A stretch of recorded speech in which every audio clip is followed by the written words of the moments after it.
What is going on, fine and fancy people? It is GhostRobo, and we're back to talk more about Uncharted 4: A Thief's End. You guys had a lot of good comments, criticisms, and observations on my last Uncharted 4 video where we dived into the 15-minute gameplay demo that was revealed this past weekend at PlayStation Experience. Well, I have dug back into that gameplay, watched it again, also filed through some Tomb Raider reboot footage as well as Uncharted 3 footage to give you guys an updated impressions video as well as a response to some of your comments. And the first thing that I'll say is that I am spectacularly impressed by the same scene that you guys were impressed with on my second watch. It is that moment where Drake begins his combat routine within the jungly vertical landscape. That is an absolutely incredible piece of level design, and I love how much depth there is. It's not just vertical depth, but also horizontal. There is no, there's no flat textures just off in the distance or bordering structures that kind of outline the environment. It is really just lush and full of vegetation, hanging ivy, there's overhangs, there's nooks and crannies, there's everything, and it's so immersive. I felt like I was transported to Jurassic Park or taken away to some mystical island to sort of trapeze around with Drake, and I loved how he was stealthing through the plant life and using that whip to swing over structures, or I guess natural structures rather, but it brings me to a question that I sort of posed in the first video, and I'm going to take some of your feedback and use it to help my question, which is, if Drake is this action hero, if he is supposed to be that, if he's supposed to be able to take a lot of hits, then why would you want to utilize all of this stealth, all of this careful movement, all of this level design? Because remember that a demo playthrough is done in such a way to emphasize all of the features that they want to really throw your way and show off and get you hyped to pre-order the game. So they're going to make sure they run the route that shows off the stealth, that shows off the silent takedowns, that shows off that gorgeous new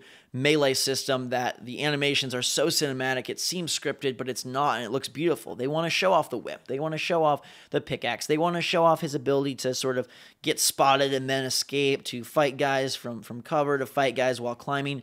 And they do a nice job of that. But as a regular game player, me and you, are we going to want to play that game that way? Or will we take the path of least resistance, get to the highest vertical point, and sprint our way through, running and gunning, wiping out enemies in our wake? I think that's a legitimate conundrum, because why take advantage of some of these new systems unless there's a need for it? So are we going to have stronger enemies? Does Drake end up having health packs? Is there a crafting system that we haven't seen thus far? Because without those things, if it's still the same Uncharted gameplay, I don't know why that formula would require stealth, or why you would need it, unless they're going to put some really arbitrary, annoying things like RPG, guys on every tower, or snipers that can key on you at any second.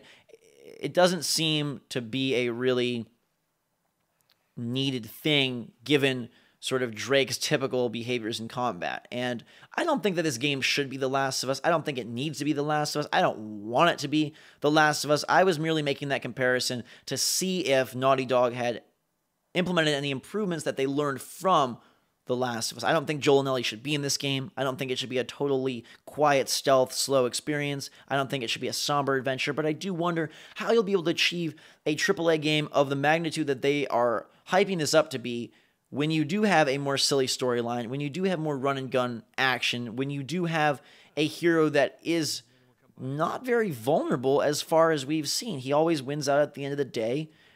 He's pretty darn indestructible within combat. And he's really great at making quick one-liners and sort of diffusing the stress of the situation. There's nothing wrong with that. I think that's fun, and I look forward to some of that comedy.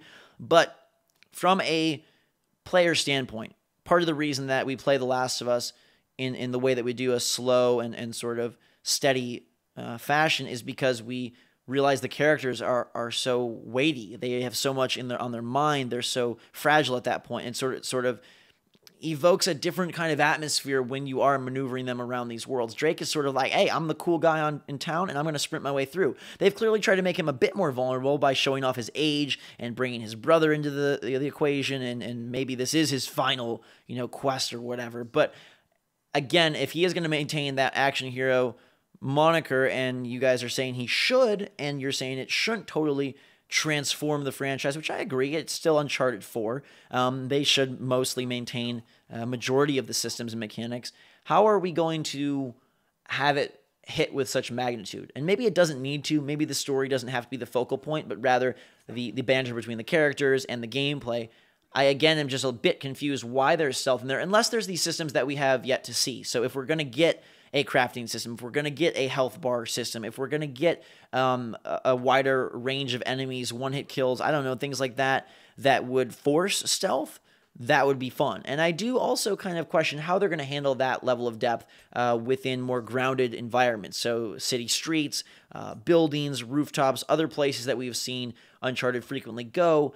Will they be able to achieve as much fleshed out depth as they do within a jungle that is sort of the perfect environment to show off your new tech and your new level of sort of environmental complexity? I don't know if that can be achieved indoors as well, where things are much more linear, but perhaps Uncharted thrives in a linear sort of arrangement. I love linear games. In fact, I think that open world games really are a disservice to story and to investment and to emotion. So I'm fine with a linear adventure.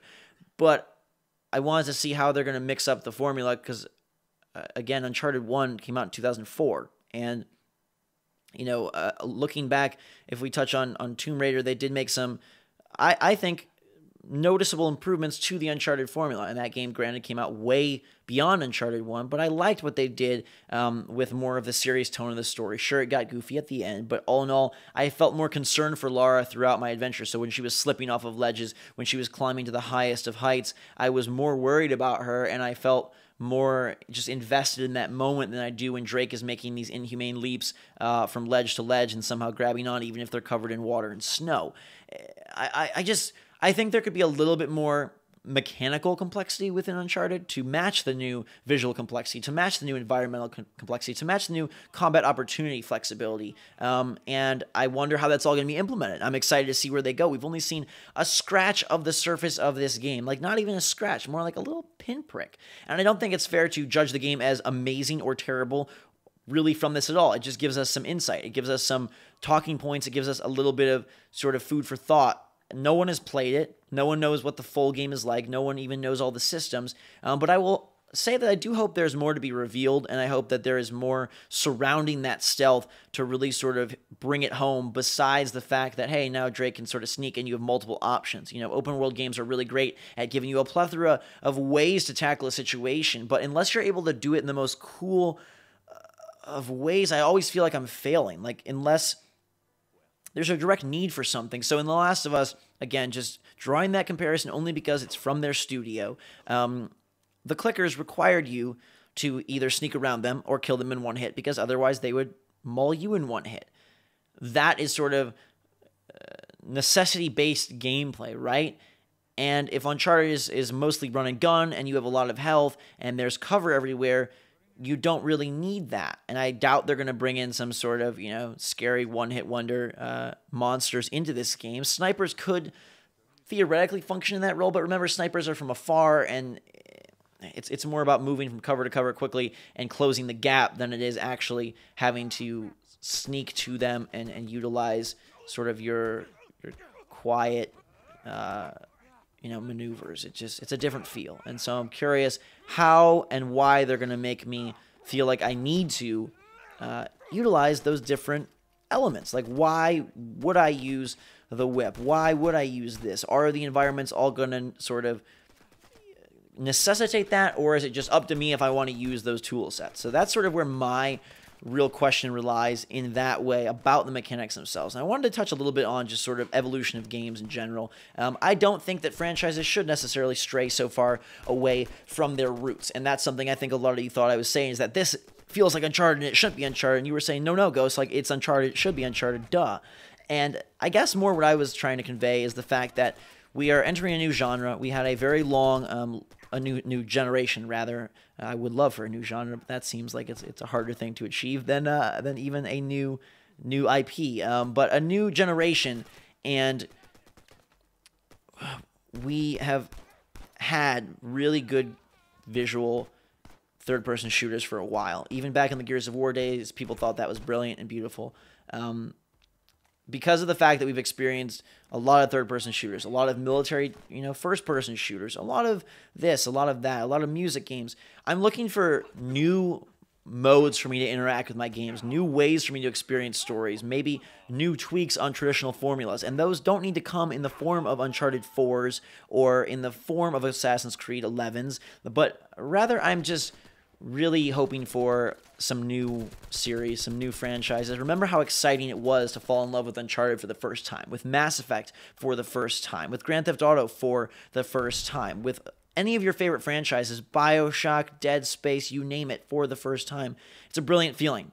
And so while our industry is in an era where 4s and 5s and 6s and 7s in a series, in a franchise, push massive numbers of units, that is what we're going to get predominantly. And I guess I'm just speaking from the point of a gamer who plays a lot of games, who has experienced a lot of these stories, and is really seeking something new and fresh from my video games. And I don't expect that to change all at once. I don't even expect it to change in 2015. I don't even know if I expect it to change in 2016. I do know that it sure would be nice, because I wonder if at a certain point we hit a wall where all of a sudden people grow tired of the same stuff, and companies are so entrenched in making these annualized franchises that they forget what creativity even looks like, and we enter another gaming crash. Now, I don't think that happens anytime soon, but it is something definitely that could potentially occur, or the contrary could occur. The game industry booms, all the games become the same, and people are happy because people like buying things that are familiar,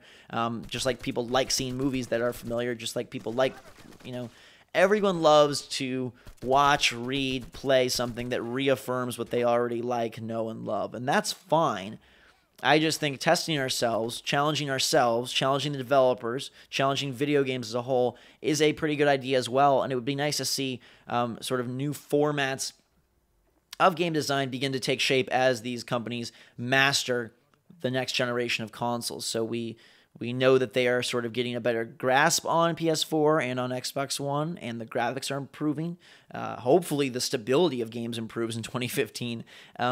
But will the gameplay improve? Will the mechanics improve? Will we see anything that says, hey, there's a reason that these boxes exist besides the fact that they push new graphical power? Because the one thing I don't want to see is games just become a specs race. I really like the fact that from the N64 era to the Xbox original era to the PlayStation 3 era, we see noticeable improvements in games really step their game up.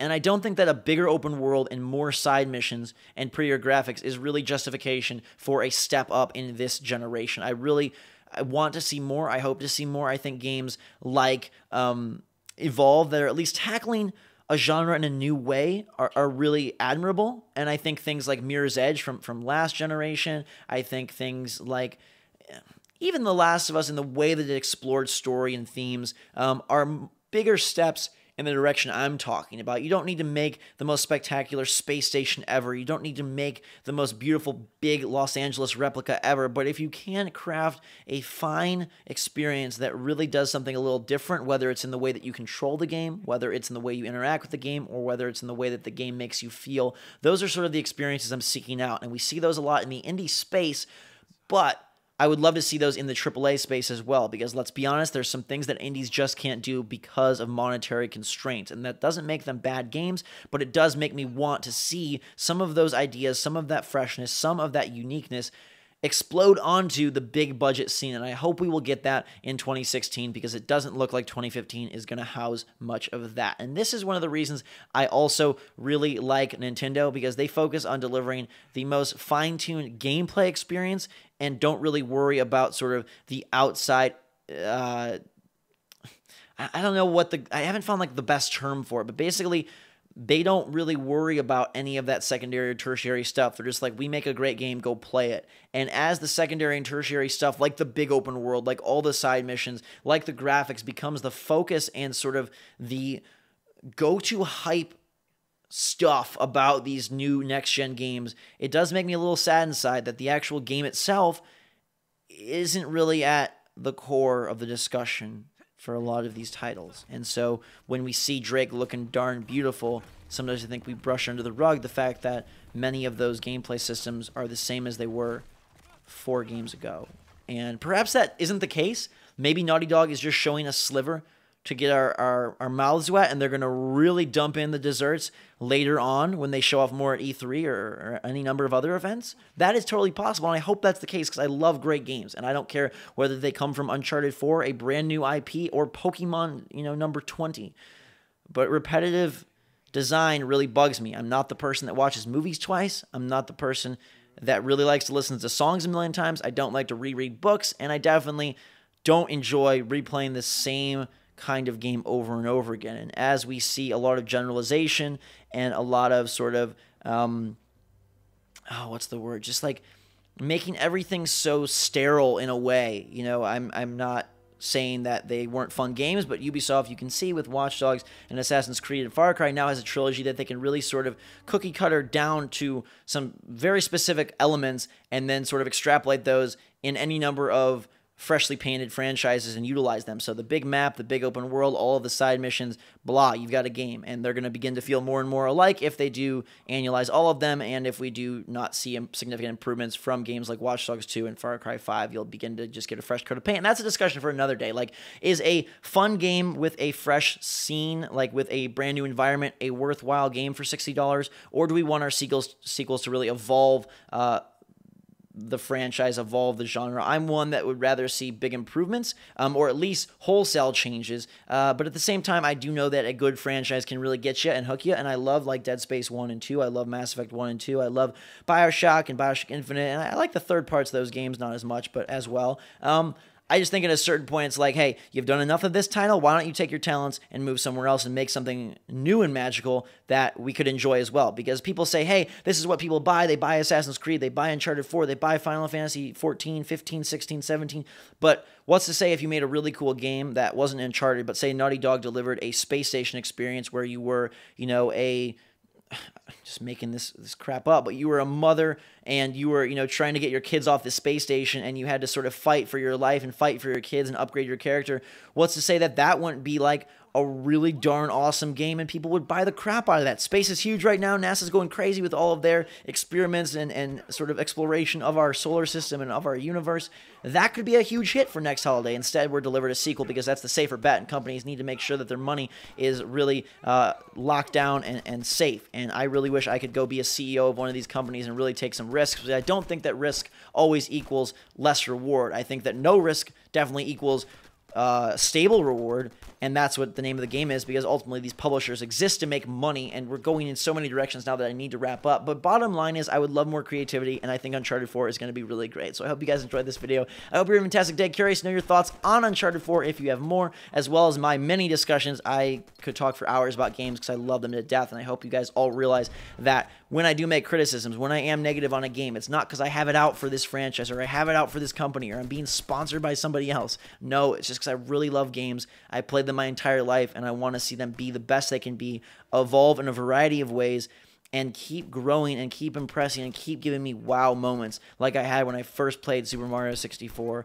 like I had when I first played Donkey Kong Country on SNES, like I had when I first played Bioshock on Xbox 360, like I had when I first played Infamous Second Son on PlayStation 4. These moments, it doesn't matter if the entire game is like that, but I crave those moments. They are delicious, and they are sort of why I keep playing games and what I look for when I'm hoping and what I'm hoping to find with upcoming releases. And I don't want us to get so safe and so generic that we lose that magic moment. It's like if Disney World just became a park full of roller coasters because that's what teenagers wanted. It would totally dilute and destroy the charm that place has, the magic that young kids and adults alike can feel when they walk into that park. Sometimes it's not always about doing what everyone wants, but it's giving them something that they don't know they want yet. And I hope there's some studios that are willing to take that risk in the upcoming years. I think I'll leave it there. Thank you guys and girls so much for watching. I love you so much. You're amazing fans. Drink so much chocolate. Until next time, fantastic day. We will see you all later.